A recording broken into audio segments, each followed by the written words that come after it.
Welcome, welcome. Can you hear us, Mr. PNP?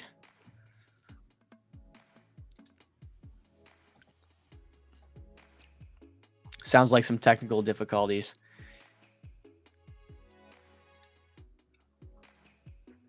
Well, I Okay, yeah, guess let's go while through we this. wait, while we wait, we can kind of go through their flywheel. So I guess where it starts here is you have the launch pad predictable. You have the prediction market launch pad, fully permissionless end-to-end creation to settlements using LLMs. 1% of the market volume is captured as revenue. So 50% go to those who actually create the prediction market itself. 15% go to stakers of PNP. Another 15 goes to the platform, and then they dedicate the rest to referrals and insurance. From there, platform revenue market buys PNP, and obviously that drives like long-term sustainability of the token. And then the creator fees drive influence, liquidity, and growth in prediction markets as well.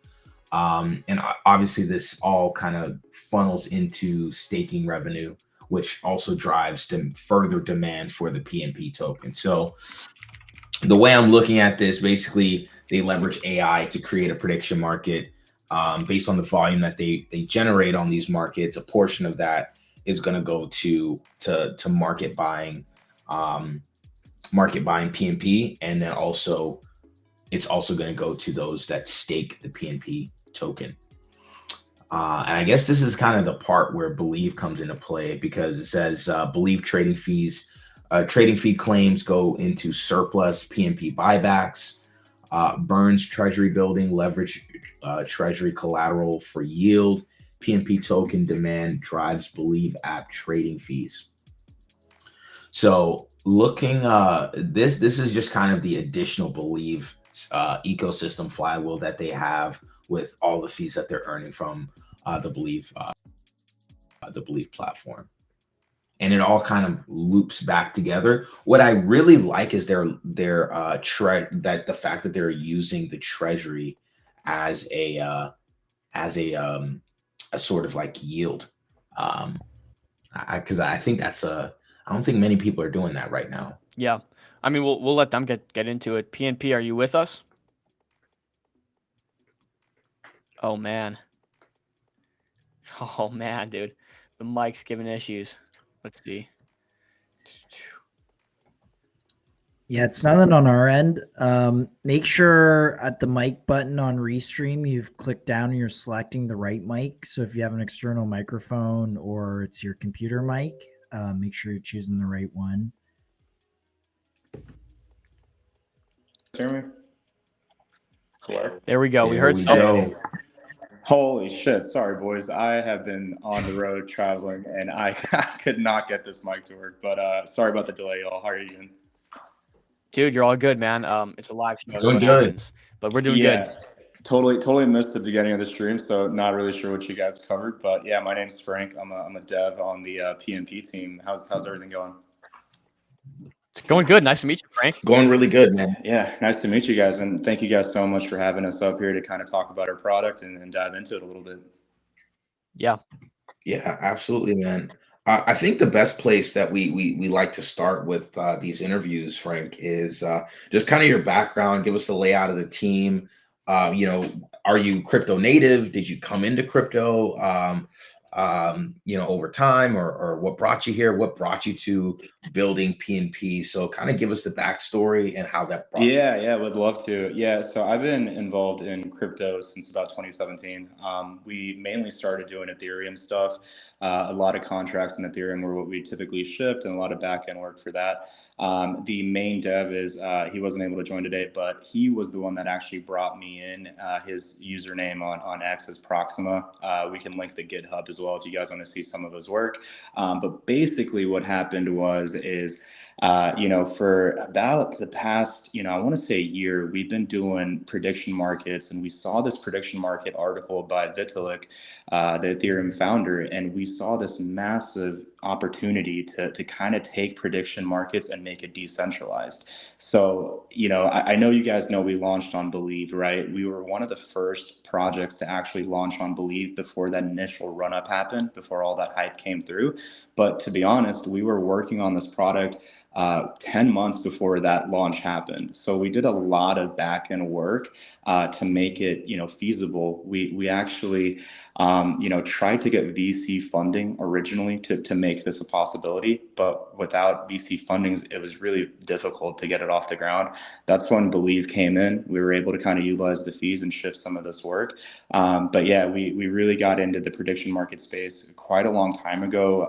We used to do a lot of Ethereum work, and now we kind of transferred over to Solana just because the users are here, the volume is here, right? So when you think about degens and how much they're putting volume on those meme coins, we thought there was a great market opportunity to create a decentralized launchpad. So that's kind of how we got here. I hope that answered your question. No, absolutely did answer your question, answer our question. So like one thing I just wanted to like spend just a little second on was you mentioned that you tried the VC route and you decided, look, not going to work out. You decided to go to Believe. Like zoom in on that part for us. What about the VC route didn't work out for you? What about moving to Believe kind of appealed to you guys? And tell us a little bit more about that. Yeah, no, that's a great question. I mean, first thing with VCs is a lot of it is the control that you lose over projects and oversight. When we pitched this idea, we pitched it about 3 or 4 VCs early on, and immediately they said, "Let's do it like this instead." And that really didn't make us feel great, especially when we put in so much time. And another thing is you can give VCs pitches all the time, but at the end of the day, they're not going to give you that term sheet and they'll just kind of drag it along, right? So that happened. So because of that, me, the main devs, we actually put up a lot of our own money. We try to bootstrap it. It gives us a lot more autonomy if we bootstrap it, as opposed to giving out the equity position of the company, right? So it just felt really slow. It felt super slow. So we said, why not just do it ourselves? So we started funding it ourselves. We started, investing in the dev team. We started paying for basically everything out of pocket. And also, by the way, that was when prediction markets weren't hot. So when you go to VCs to try to pitch this idea, they're going to say, what's the market look like? And if it's not that hot, if it's not AI related, and if it's not, a lot of fintech related, you're going to get thrown out pretty quickly, right? So that was kind of the struggles that we dealt with early on. But at the end of the day, we did have a good amount of capital as a team. So we just started funding it ourselves. And then Believe came out. We heard early on about this project with Believe coming. So we said, you know what, screw this. Let's not wait for these VCs to fund us. Let's do it through this. And honestly, it was a great decision on our side. Nice. That's interesting because I think not a lot of people realize that going the VC route kind of comes with some of those extra, maybe you can say challenges, roadblocks, kind of giving up control of the direction of your own product, giving up control of what you want to build because you're just a kind of like needing to appease to someone else because of the resources that you get from them. So I think that's just something I wanted to highlight because it's really important to understand how Believe is able to kind of empower builders like yourself. And my bad, Dom. I know you wanted to jump in. No, that's a great point. I mean, there's so many benefits to launching without someone else having a say in what you're building, like a VC, and putting the power really back in the team's hands where it belongs. And I think you made a great point. Like Believe has kind of done that. I'd like to know how much have you guys raised from VC from Believe, and what's that going towards? Like, what are you using that to build out? Well, we have our fees coming in, right? So we utilize the fees to essentially build out the product, and that product takes a lot of hands-on support. These dev teams that we're hiring are all over the world. They're top notch. So we take the fees from the Believe that gives us the fees on the transactions. We've gotten about 80K worth of it, 80K dollars, and we've been able to use that to build this product till now, actually. So all of it has gone right back into the product. Not a single penny has actually gone to anyone building it, which is crazy. But at the end of the day, like we haven't really been able to do that because we do believe in this product. There's such a massive fucking market out there. There's a reason why the Trump administration is actively buying prediction market stocks right now. Like, there is a reason for that. And when you see this new meta kind of create, you kind of have to just put everything on the line and ship it. And that's exactly what we've done. Nice. I mean, that's the passion you want to see from a founder, someone that's willing to just go for it all. And I mean, that's really nice to see. I don't think I caught it. How many team members are working on this? We have a total of like 4 dev team members, and then we have about 3 community managers, and then we have 2 actually like marketing specialists that we work with. Got you. Thank you. That's a pretty nice sized team you got working on this. Yeah, I mean, it takes a lot of effort to make this work, right? And it's also another thing is like we have like legality things that we have to work with, so we do outsource a legal team as well. Anytime you get into predictions markets, you do kind of have to make sure you're actually legally safe, otherwise you can get screwed in the long run. We're registered in Panama as an actual business as well. Yeah, I just saw some uproar on the timeline not too long ago about Polymarket or someone closing a market. I'm sure this happens all the time. Closing a market, and the Oracle actually read it as something it wasn't, right? So it gave the wrong people the winnings. And I know there's might be a lawsuit going on about that, but how do you guys make sure your oracles are always kind of giving the correct outcome of these predictions?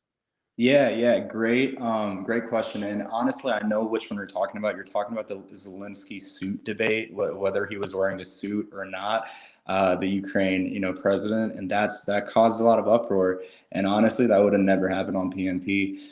If you guys actually go to some of these markets, I can actually walk you through it, and it might be a good segue to kind of check out what we have, right? It's a great segue. Okay, so I'm on the Please. website. Yeah. So why don't you let me see where you're at? Why don't you click Explore Markets really quick? I can do that.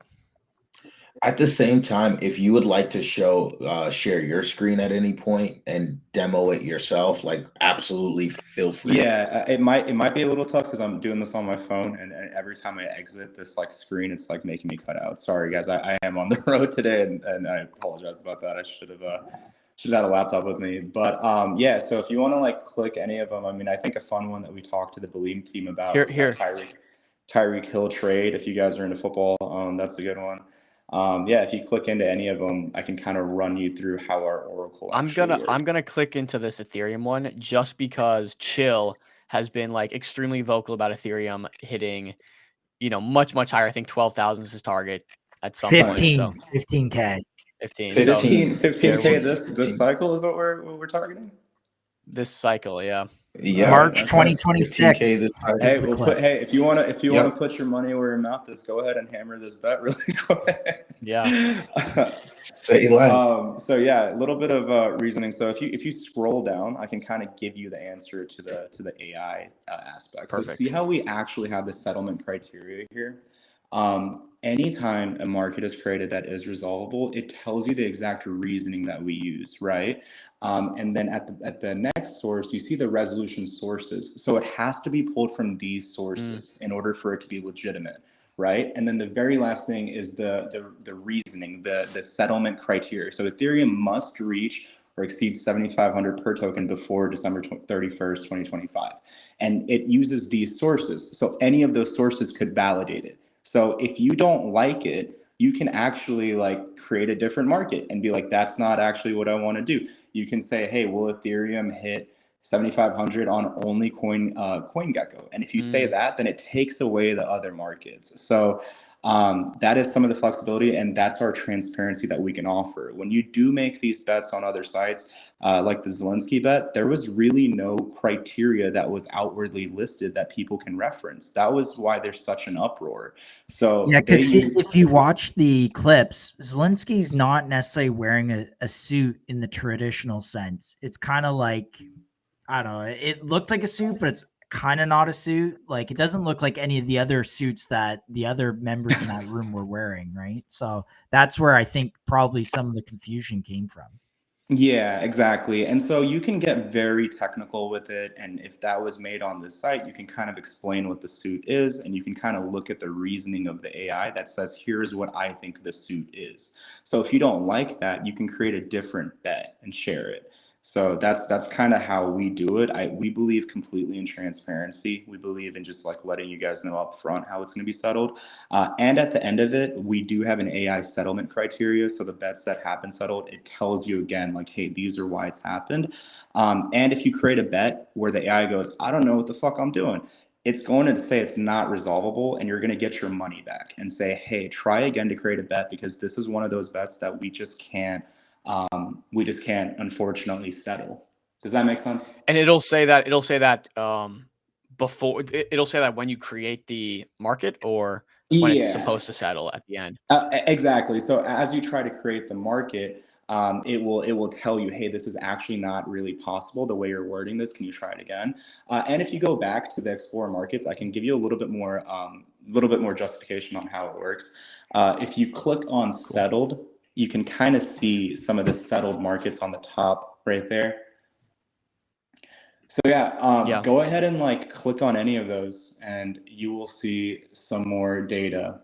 So awesome. So if you scroll down, so it gives you the settlement criteria, but then it also gives you the AI settlement data. So it gave you a final answer, and then it gives you the reasoning. So it gives you a very definite reason of why that was the decision it made. So do you think prediction markets have really been like a benefactor of AI? Is that, do you think, part of what's contributed to this massive uptick? Yeah, and it's also like a lot of companies don't really utilize AI to make their settlements. They use like UMAs, which are more so centralized parties that determine if it's a resolution. We do use an Oracle. We use Perplexity, we use Grok, and we use Coin Market Cap integration along with Bird Eye. We're actually incorporating Dex Screener and things like that. So now, like, what are some of the hot coins out there right now? I think Troll is a big comment, right? If you wanted to make a bet saying, hey, will Troll surpass 100 million market cap in the next month? You can do that, and that's something that we think we have an advantage on. If you guys have communities of people that are super passionate about it, you can actually make bets directly on the coins itself now. So we're just incorporating way more data too. We're actually about to incorporate YouTube data as well, and also more X data as well, because YouTube data also like helps us in creating prediction markets. Ultimately, AI introduces efficiency and permissionlessness, and that's what we want to do. We don't want any single party or person to determine these markets. We believe that we have to give it off to the AI aspect. Got you. And real quick question. So you mentioned you're incorporating Dex Screener, CMC, like all these venues. What of all the prediction markets, products out there, are you guys the only one doing that? Like, are you guys the only place where I can put, hey, like Trolls going to 100 million by the end of next month? 100%. There's not a single other prediction market that can do that right now. And No yeah, there's way. not a single other one. That's why we're so bullish on it. We're the first decentralized launchpad, and if you go on there and create it, you also get 50% kickback on fees as well. So whenever you have volume coming, we do charge about 1%, and any creator that creates a market also receives 50% of that. So we're giving away essentially half the fees to someone that creates the market itself. So if you have a big following and you share this and you start generating a lot of trades and a lot of people putting volume in, you actually benefit from that. So that's not something nowhere else can do right now, and that's why when you guys asked, hey, like, why are you guys like putting in the money? That's why right there. We really do think that we're the next big thing, and we do want to incentivize creators to actually utilize our platform. So wait, there's no other prediction market out there that's really incentivizing people to create markets? As of right now, I don't believe there is. I mean, we do have Wow. competitors popping up now, but we definitely are the ones that are live, and you can utilize it and you can share it right now. We have volume coming in, we have users upticking every day. I truthfully do That's not think there's insane. any others. We do know there's competitors out there, but we're not worried. We that's just what happens whenever there's another meta. It's always what happens on especially crypto, right? So I'm sure some are going to pop up, but they're also not utilizing AI to settle. And a lot of these like prediction markets will go ahead and just create the market themselves. It's like their internal team. They'll capture all of the fees, and then they'll decide what the answer is, which really isn't fair to like the public, right? So that's why we do believe in letting anyone create their market. earn fees on the market that you created, and it's completely decentralized. We don't want anyone on the team to decide. We want the AI to completely decide. And go ahead. Hold on. Yeah, Go that's ahead. Go ahead. that's no, like that's This is super powerful. insane. Josh, can you please send the link in the chat? It looks like Foundry was asking for the link to PNP. Yeah, but no, you mentioned users are upticking. You're getting more activity on here. Do you want to talk a bit about your growth metrics and what you guys have been kind of doing from a volume standpoint, user standpoint, growth standpoint, anything like that? Yeah, I mean, to be honest, like right now, volume across all prediction markets except the big guys that are Kalashi and Poly market, it's pretty low generally, but it's because we just started shipping this. We went live a few weeks ago, so now we're actually trying to get more users involved. And yeah, give me 1 second. Let me pull up. We do have full transparency. So we just created this this homepage. If you go to the homepage, you will be able to see volume. Right now, like if you click onto it, you'll be able to see it if you go to the homepage again. We fully believe we should be absolutely transparent, right? So I don't know if you can hear me, but can you go to the homepage for a second? Sorry, yeah, I was. Yeah. Just click the PNP logo on the top left. Yeah, and then if you go down, you can kind of see the total volume. If you tap that total volume, you see active users, you see markets created. So it's right then and there. And just last week, I believe we only had like 100 markets created. Now we're up to 200. And we also really haven't done anything as far as marketing. We've been just building so much, and now we're about to focus heavily on marketing this because we do believe it's like ready to go. Nice, very cool. And so let's talk on Wow. the marketing too, because like it seems like that's the biggest gap. You got the product. Now, how can you push this to people, get people using it? You got the really nice incentives to get people creating pools on this app, but obviously you need volume in both directions. How do you do that? What are your next steps there? Yeah, absolutely. So one thing is like, first and foremost, like if you compare what we have right now to the poly market volume and call sheet volume, we are so small. Even if we capture 10%, 5% of that, this will be an insane amount of volume coming to our platform. So if you want to know like where we're actually looking at market share, look at their volume, comparing to what we have, and that can give you kind of a visibility. If we only capture 10%, that would be absolutely insane, right? So how are we going to do that? Well, we want to incentivize more users to use our platform. One thing that we're doing is, just the fee aspect. We have been working on deals where we want to up the fees for certain creators. So rather than 1%, maybe we can go up a little bit and we can offer them a little bit more if they bring the volume themselves. We're also going to have competitions and certain outreach programs where, one of them is we're actually launching it very, very soon, is whoever brings the most volume, we're going to give them PNP tokens. Basically, we're going to have a competition that says, hey, if you guys create a market, we're going to essentially pay out the top 3 creators in the next, let's say week, however many volume figures that you guys get. And also we're partnering with a lot of people in the industry. I can't necessarily disclose who that is right now because we do have to get the deal signed and approved by our legal team. But we do have plans to market it. But the number one thing that a lot of prediction markets other than Kalashi and Poly market face is the user onboarding phase. It's very difficult to onboard and use. But with us, all you do is you click login, you connect your wallet, and boom, you're good to go. You fund a little bit of USDC, and then you are able to create your market and share it. So that's why I think it sets us apart. But we are actively about to turn on the marketing side of things. So I have a quick question, a little BD for you. So say we create a microcap gems, market series, let's say, like an example is like, when will Flywheel launch for Believe? And then we set a date and we're covering it, right? Like this is something we talk about all the time.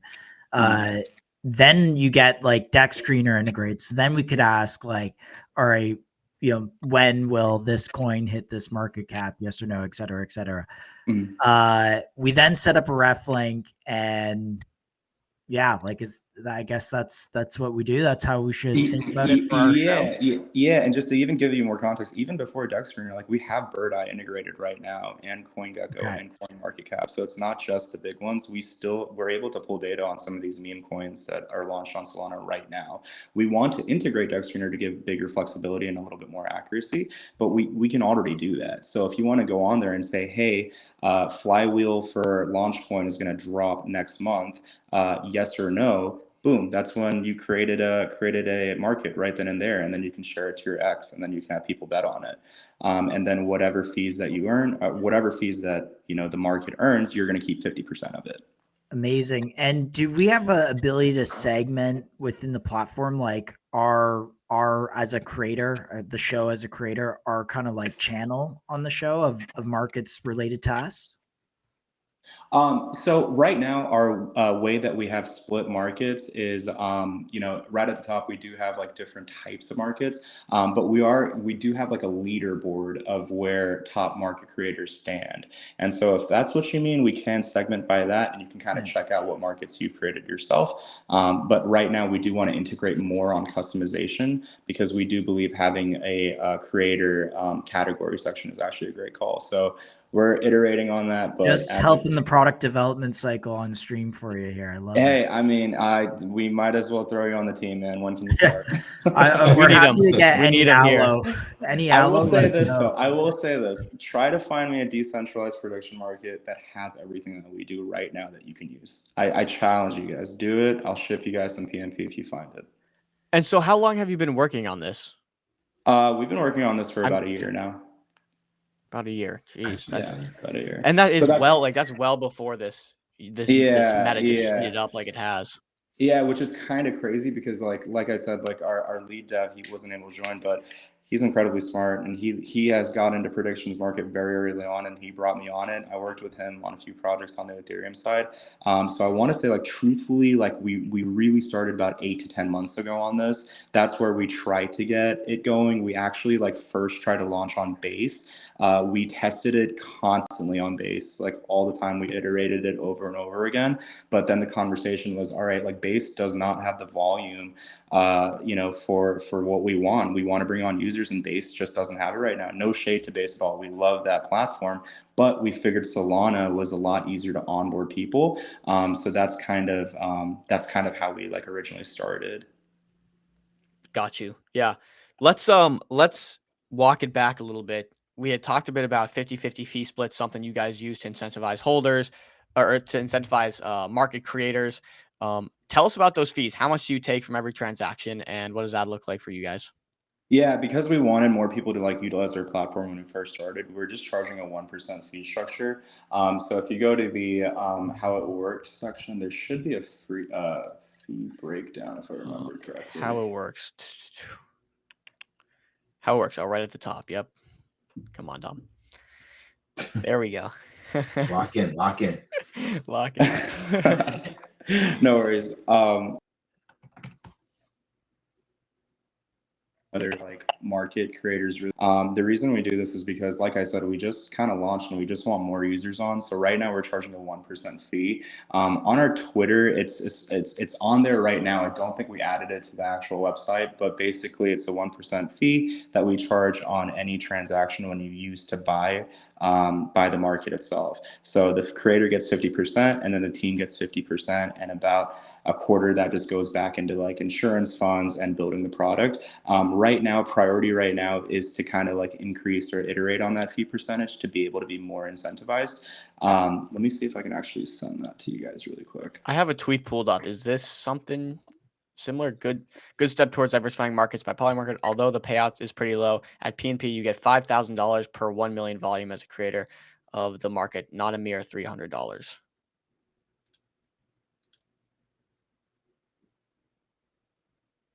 Not sure if you're trying to talk, but we cannot hear. Oh, sorry about that, guys. This is what's been happening when I like leave this to send you guys stuff. That's why I was like, I don't know if I could really share my screen, because every time I do it, it makes me like kicked out. So give me just 2 seconds and I'll send you guys over like a better fee breakdown. And that should kind of give you guys a little bit more clarity. Okay. I'll look through too. I bet we're going to find it here pretty shortly. Dude, this is insane. While he's doing that, I do want to ask him a little bit about. He said he partnered with someone on the marketing side. Now, I'm assuming this isn't just your average KOL partnership. So I So wanna, I'll speculate. yeah. I'll speculate, and I know the thing is they're their own prediction market, so I'm not sure if I'm way off about this, but I know Kalshi pulled on John Wang as their head of crypto. Um, he actually, I guess he called it something other than Kalshi, so maybe I'm saying it wrong, but Kalshi pulled on John Wang as their head of crypto, and I've seen some projects start to get like grants from Kalshi to build out like different AI tooling or different things surrounding prediction markets on Kalshi. So there's an initiative there for crypto X Kalshi, and I'm wondering if PNP has maybe been in that conversation because I do know, and I can't really say there are other prediction markets that have been talking to John Wang. So that's my speculation. What about yeah. Interesting. Yeah, I'm not. I don't have an idea. I need to ask him another question Hey before guys, I. I'm back, and I just sent over the X post to the chat. I don't know if you guys saw that. I sent it to the I private chat. see you, Dom. I see you, Dom. Yeah, let me get it from Twitter real quick. I can pull it up if you need me to. Okay. Well, I think I'm the only one in the chat with PNP, to be honest. We'll start at Twitter so we can have your. It's actually in this stream's private chat. So I just sent Oh. it. Yeah, I sent it in the stream's private chat. Go ahead, Chill. You can pull it up then. Come on, Dom. Dude. Oh, look at that. Combined Chills viewership show Dom. We are ahead of TBPN right now. As you should be. As we should be. We should be. Because we got PNP on. TBPN right. doesn't have PNP on. That's a tongue twister right there. TBPN doesn't have PNP on. There we go. But yeah, if you guys want to take a quick peek at it, that's kind of how we have the fee structure right now. Obviously, this is the first V1 launch of it, and we just wanted to incentivize creators and people to just come use it. We can iterate on this to give a little bit more fees back. Any other platform charges way more. I want to go ahead and say that Uniswap, Radium, every single one does charge a lot more to use their platform. We figured we'd start at the lowest, try to figure it out. We also do have a buyback program. So why should you even hold the coin? Well, we're going to give out rev share to anyone that holds it. So on the fees that we make, we not only give it back to the creator of the market, but we're going to give rev share back to the holders of the token. This is a crazy breakdown. Go ahead, Josh. But I have a quick question on this because when you're trading, obviously you buy a token and sell it. So there's two kind of fee takes there. For prediction markets, do you collect fees when you place a bid and then when you get paid out, or is it just one fee take? Yeah, that's a great question, John. So what happens is whenever you guys create a market, it creates like a yes and no that you can bet on. And anytime you bet on one of those, there is a fee that's charged.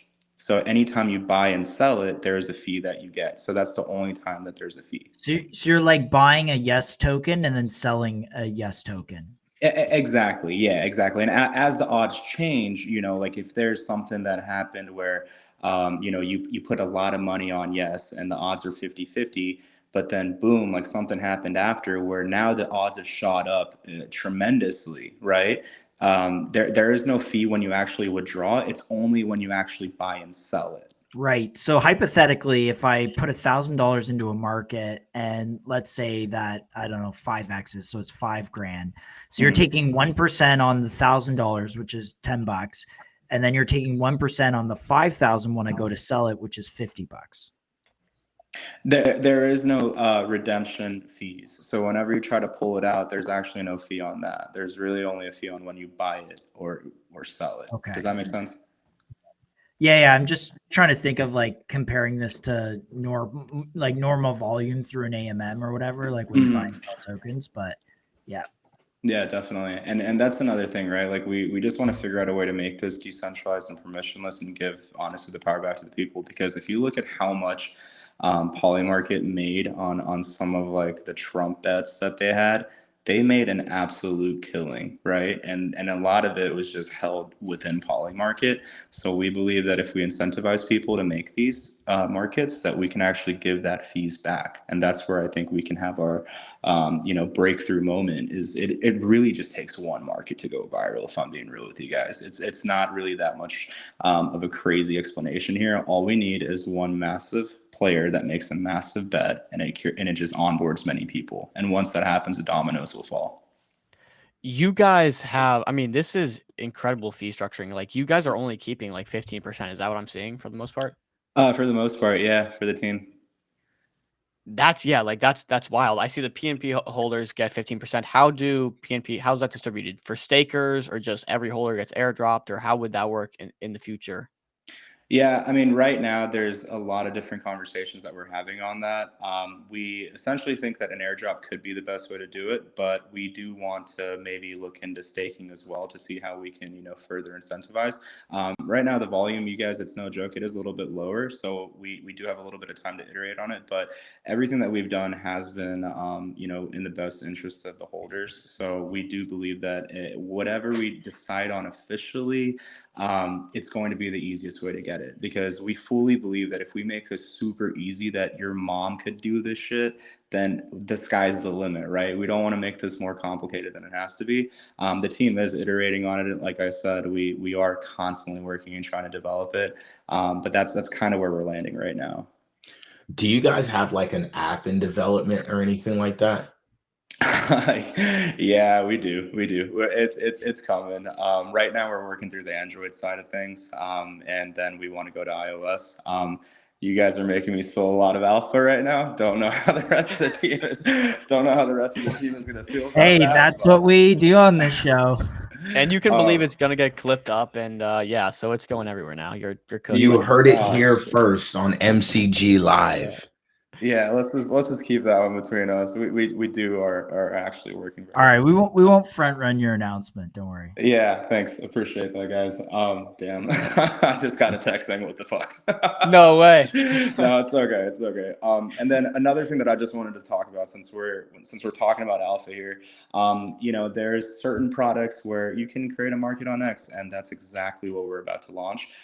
We have just iterated on it right now. So if you want to create a market by just going to your X post and say, hey, what will happen? When is the flywheel for launch going to launch? Is it going to happen by the end of the year? Yes or no? You'll be able to actually post an X post and be able to create it yourself. So we figured, why even make an app? Why even go to the PNP website? Let's just make users be able to post a freaking tweet and make the market. Because I know this happens a lot of times on crypto Twitter. Well, you'll have two people just absolutely mad about a certain topic. Imagine a reply guy saying, hey, PNP bot, go ahead and make a bet here on what happens, right? So that's a great way to kind of utilize some of this the crypto Twitter Growth drama hack. that we're. Yeah. So if I were to think about this a little bit, we tweet a lot about different projects, and people are pretty excited about different projects. Like, should we be appending, or I don't know, like adding a market to each of these tweets? Is that the play here for us?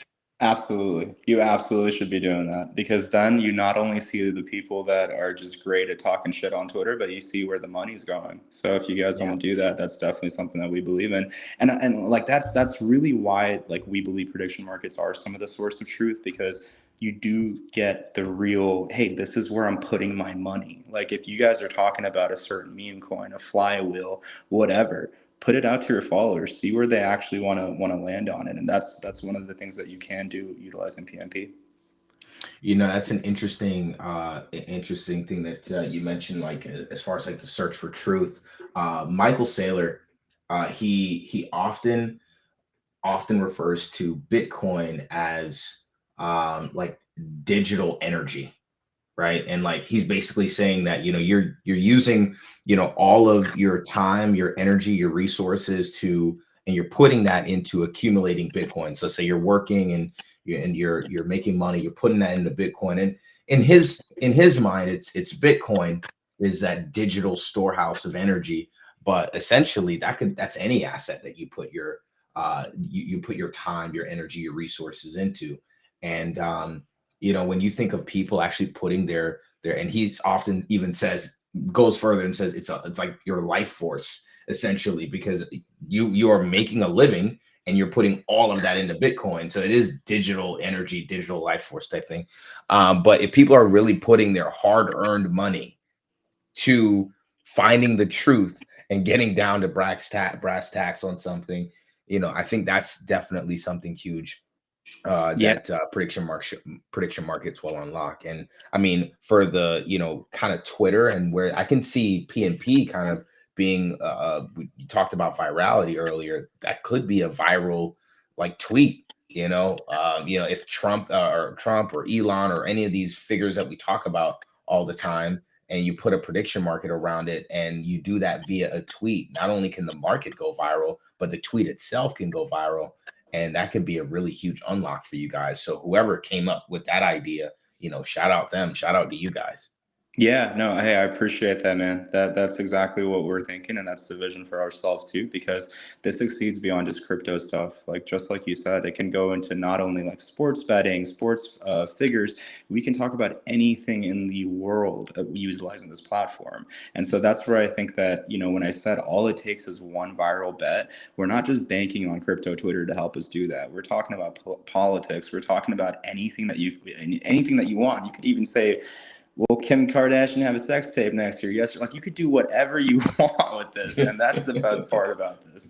So like, it's been really exciting building this with the team, and, we're all really excited. And one thing I want to say is, like, we have an amazing community. If you guys have any questions, if you guys have any problems at all, just hop in the Telegram, just talk to us. We want to walk you through it. Our dev team is always available to chat through things. And if anyone has any suggestions of what we could do better, please do fire away. We're very open to feedback.